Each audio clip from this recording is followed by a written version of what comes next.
দেশের বিভিন্ন স্থানে সভা সমাবেশ, মানববন্ধন সহ নানা ঘটনার আরও খবর জানাচ্ছেন লিওন আজাদ।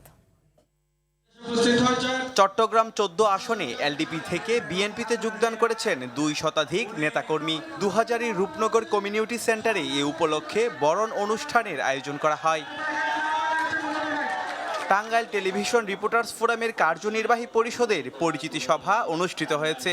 টাঙ্গাইল প্রেস ক্লাবের ভিআইপি মিলায়তনে এই সভা অনুষ্ঠিত হয়। এতে প্রধান অতিথি ছিলেন বিএনপির কেন্দ্রীয় কমিটির প্রচার সম্পাদক সুলতান সালাউদ্দিন টুকু।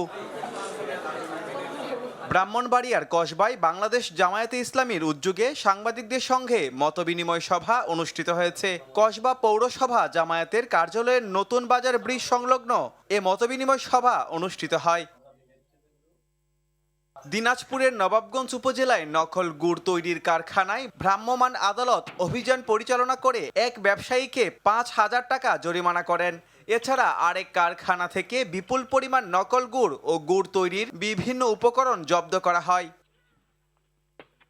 জাহাঙ্গীরনগর বিশ্ববিদ্যালয়ে নানা আয়োজনে পালিত হচ্ছে নাট্যাচার্য সেলিম আল দীনের ১৮তম প্রয়াণ দিবস। এ উপলক্ষে সকাল ১০টায় নাটক ও নাট্যতত্ত্ব বিভাগের উদ্যোগে একটি স্মরণ শোভাযাত্রা বের করা হয়। ৯ জানুয়ারি অনুষ্ঠিত প্রাথমিক বিদ্যালয়ের সহকারী শিক্ষক নিয়োগ পরীক্ষায় প্রশ্নপত্র ফাঁস, ডিভাইস জালিয়াতি ও বিভিন্ন অনিয়মের কারণে পরীক্ষা বাতিলের দাবিতে জামালপুরে মানববন্ধন কর্মসূচি পালিত হয়েছে। মানিকগঞ্জে আনসার সদস্য কর্তৃক জেলা সদর হাসপাতালে নারী ধর্ষণ ও ডেল্টা হাসপাতালে ভুল চিকিৎসায় প্রসূতি নারীর অকাল মৃত্যুর বিচারের দাবিতে মানিকগঞ্জে মানববন্ধন করেছে সচেতন শিক্ষার্থীবৃন্দ। সীমান্তে নজরদারি বৃদ্ধি, চোরাচালান রোধ ও নিরাপত্তা ব্যবস্থা আরও সুদৃঢ় করার লক্ষ্যে বিজিবির লালমনিরহাট তিস্তা ব্যাটালিয়ন এর অধীনে পূর্ব সারডুবি নতুন বিউপির ক্যাম্প উদ্বোধন করা হয়েছে।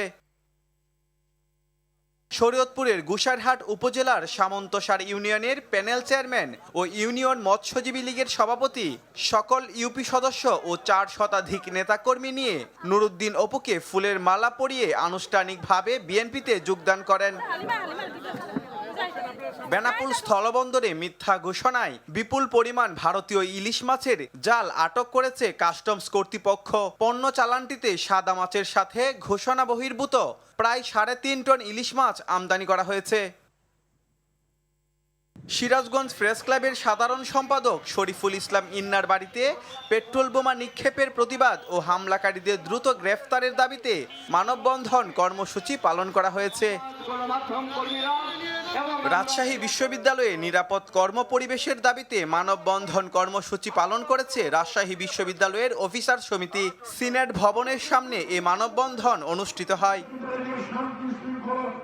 সীমান্ত সুরক্ষা, চোরাচালান ও মাদক দমন এবং আসন্ন জাতীয় সংসদ নির্বাচনকে সামনে রেখে কঠোর নিরাপত্তা ব্যবস্থার কথা জানিয়েছে বর্ডার গার্ড বাংলাদেশ বিজিবি। এ উপলক্ষে শ্রীমঙ্গলে সাংবাদিকদের সঙ্গে এক প্রেস ব্রিফিং করেছে বিজিবি উত্তর পূর্ব রিজিয়ন। ১৬৪ কোটি।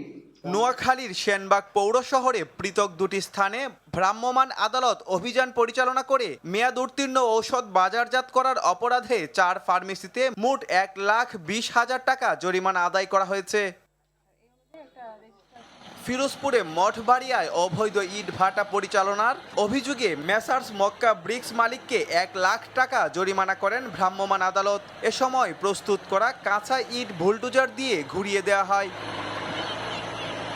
আগামী ১৬ ও ১৭ জানুয়ারি রাঙ্গামাটি বিজ্ঞান ও প্রযুক্তি বিশ্ববিদ্যালয়ে অনুষ্ঠিত হতে যাচ্ছে ২ দিনব্যাপী জাতীয় ট্যুরিজম কনফারেন্স। এতে ৭০-এর অধিক গবেষকগণ তাদের গবেষণাপত্র উপস্থাপন করবেন।